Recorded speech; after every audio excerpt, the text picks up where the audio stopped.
Hey, what's going on out there? I would like to welcome every single one of you to Water Your Soil. So before I get into this video, I would like to say to you, if you're new around here, I have two rules over at this channel.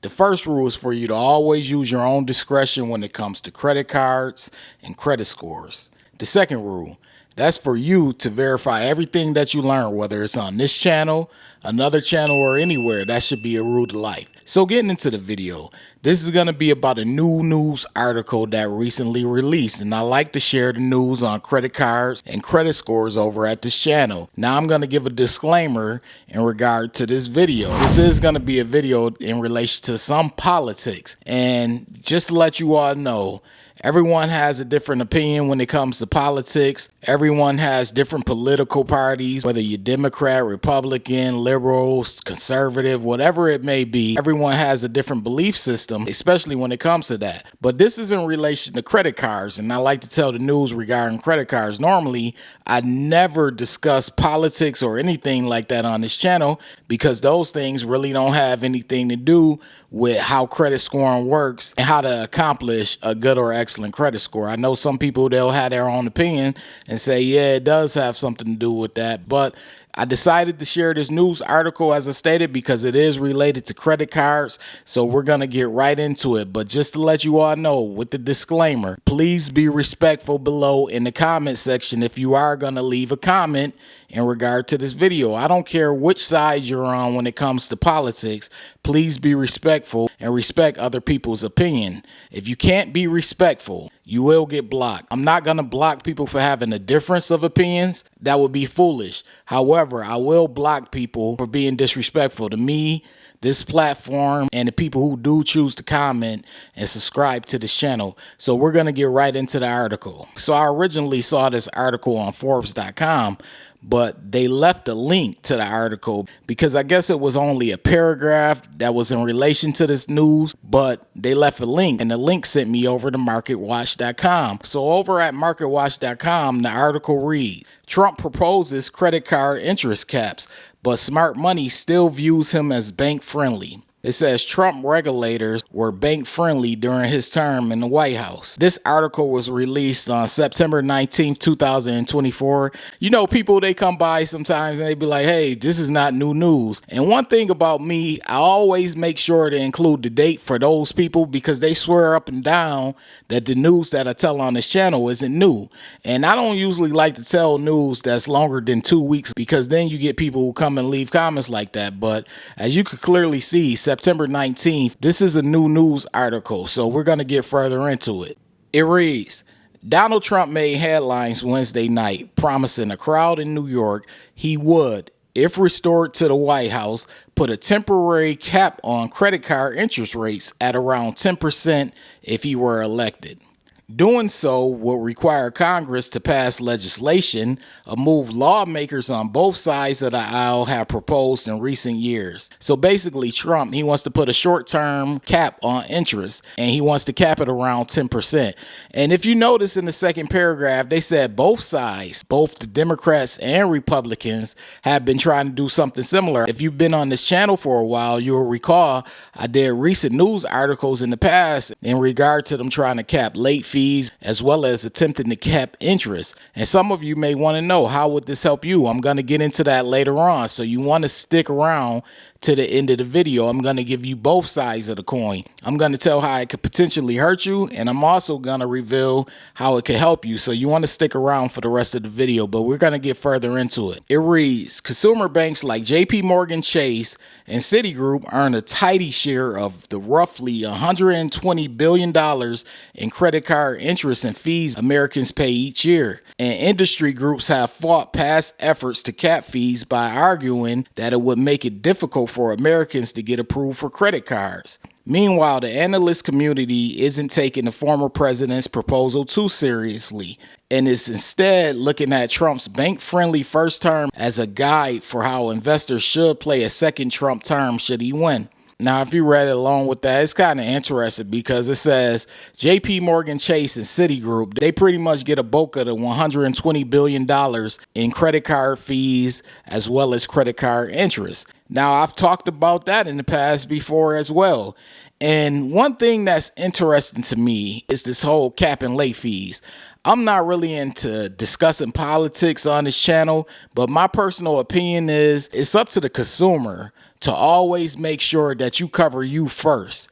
That should be a rule, that you cover yourself and worry about yourself first. And then everything that happens after that is pretty much out of your control anyways, unless you go and you vote at the polls and you vote towards your interests. However, the first line of defense for your personal finance when it comes to these credit cards is for you to stay out of credit card debt. You have the ability to avoid credit card debt because you are the one who goes and do the spending. And if you are going to go and do the spending, you want to make sure that you're responsible enough to pay back whatever you spend. That way you don't start gaining that interest. The reason why people are getting hit with interest is because they're carrying over these balances. So when it comes to this article and it comes to interest rates being capped, someone like myself and a lot of you out there, you're pretty much not too concerned with that because you already pay off what you spend on a month-to-month basis. You pay it off in full and you don't carry over balances. But for people who do carry over balances, this could be beneficial to you all because if the interest rates are being lowered and you currently have a big pile of credit card debt, that means you won't be getting hit as hard. But there still was one issue. You have credit card debt. And the best thing that you can do when you do have a lot of credit card debt is try to chop it down as quickly as possible. Some people with credit card debt are not concerned with the interest rates at all. They don't care. They're just like, hey, money is adding up and I'll get to it eventually, or I'll just let it go to collections. I don't really care. But for those of you who do care, and those of you who don't want to keep gaining heavy interest on your credit cards and keep piling up credit card debt, something like a capped interest rate can help you temporarily, but it's nothing to get ecstatic about. What you need to do is you need to worry about paying down your debt as quickly as possible, especially your credit card debt. Now, there will always be some of you who come by and you'll say, hey, man, everyone is in position to pay off their credit card debt. You're always talking like people are wealthy and could pay off their credit card debt. I'm not talking like people are wealthy. As I stated, I hope people who make less than $20,000 a year and they're not in credit card debt because they have enough discipline to only spend what they know they could pay off. And if they know that they're not able to pay it off, they're not going to charge it with their credit card. Maybe they'll go and they'll use their debit card or they'll use cash, but they're not going to charge it because they're centered around making sure their credit score is correct and making sure that they stay out of credit card debt. And that's the mindset I would want everyone to adopt. But I know that people are not going to adopt that mindset. There are going to be a lot of you who say, hey, that 10% interest being capped will help me out big time. I'll stop gaining as much interest as I have been gaining on my credit card, and I could just sit back, and I could go and I could make the minimum payments, or I could relax a little on trying to chop down my credit card debt. And what you don't want to do is relax a little. You want to be aggressive with paying off your credit card debt because credit cards have some of the highest interest rates around. This is factual. You could go and research it. Credit cards have some of the highest interest rates around, and the higher your balance is, the more you're going to be feeling it. So you want to make sure that you are aggressive when it comes to paying down your credit card debt. And you also want to make sure that you take things into your own hand, as I stated earlier. Yeah, different legislations could be passed by Congress and things like that, but like I said, you're the first line of defense. And it's up to you to make sure that you are capable of paying off whatever you spend with your credit card. And a lot of people don't think like that. That's why we are at $1.14 trillion in credit card debt, because a lot of people, they just look at these credit cards as, hey, I'll get to it later.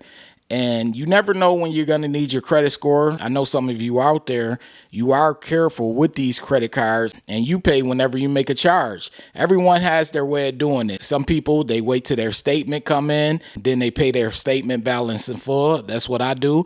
And then you have people that make payments every 2 weeks. That's what some of you do. And then you have some people who go and they make a payment every time they buy something and purchase something with their credit card. Whichever way you're doing it, is your way. Just make sure that you are not carrying over balances. So this news pretty much affects people who do carry over balances, because those of you who don't carry over balances and you have made it a habit to not carry over balances, this news is pretty much irrelevant to you. Yeah, it may affect your family and your loved ones, so you may take consideration for that. But if you're not carrying over balances, it really won't have a negative impact on your credit score or on your credit card account. And hopefully everyone will learn to adopt that mindset and that type of discipline.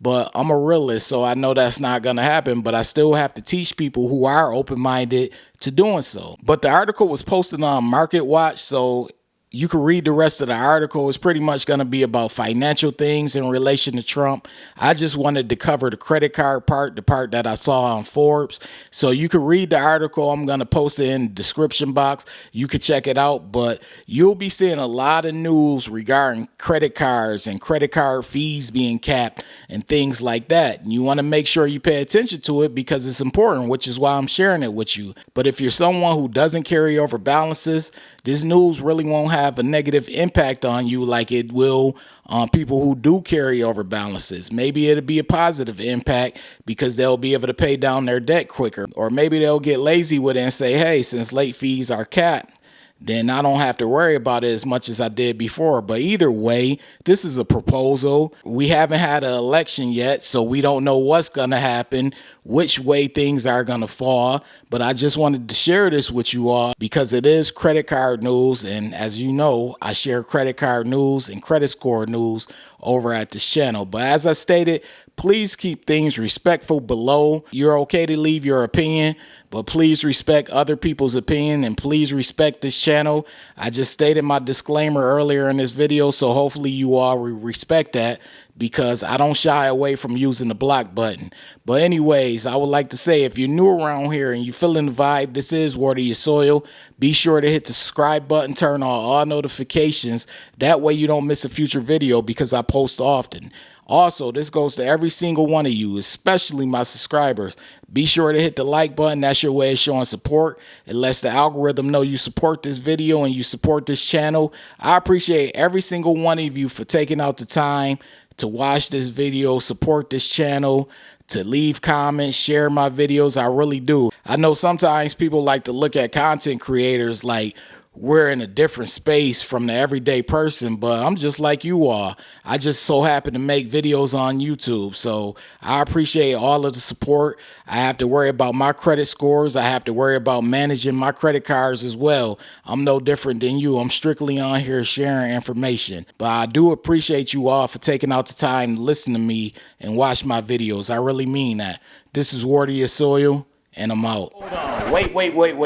Wait. Before you leave, be sure to check out the description box below. That way you can have all the credit resources from Water Your Soil. Also, be sure to hit the subscribe button, the like button as well, all right? In the description box below, I always tell people, check out the description box below for extra resources from Water Your Soil. Part of the description box also showcases my book that I have. I have a book. It's been out for a while now. It's been out for years.